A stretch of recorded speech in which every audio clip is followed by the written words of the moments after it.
wanted to first bring up the point that tuberculosis, otherwise known as TB, is one of the leading causes of morbidity and mortality globally. It actually now surpasses HIV for morbidity and mortality.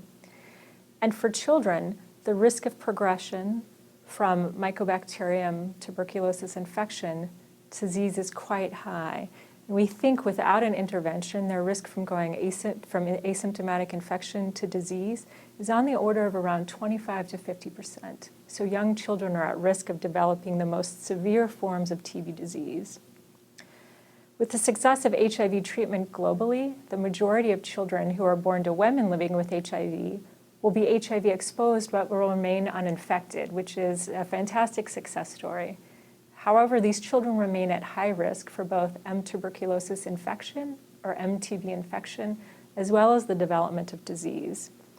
What we were interested in looking at is Isoniazid, which is a medication which is used routinely to prevent TB disease in adults, whether or not we could use that to actually prevent or delay primary infection in these young children who are at greatest risk.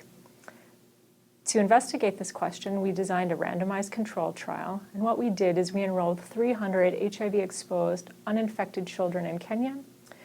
We randomized them to 12 months of Isoniazid or not, and our primary endpoint was MTB infection as measured by either an interferon gamma release assay, which is a blood-based test, or a tuberculin skin test.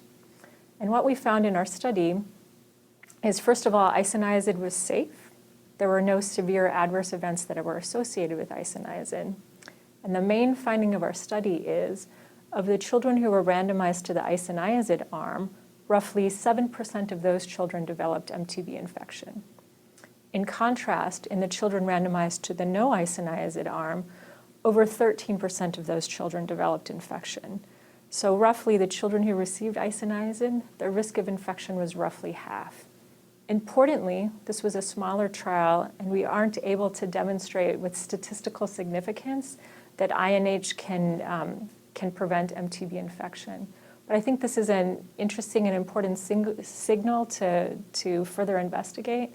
And we think that a prevention of infection strategy is quite important for these children who might be at greatest risk. The clinical implications are, in general, for example, healthy adults with intact immune systems, if they're exposed and then get infected with MTB infection, most of them do just fine. And so their risk of developing severe TB disease is probably less than 5%, or certainly less than 10% over their lifetime. But with children, it's different. So if they get infected in that first year of life, their risk of developing TB disease is much higher.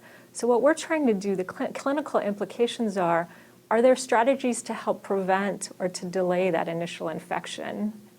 So I think that's what the important clinical implication can we prevent infection before it turns into disease in these kids who are at highest risk? I think we need more data and larger studies to truly get at this question. Are there ways that we can prevent or delay initial Mycobacterium tuberculosis infection in these children who are at greatest risk?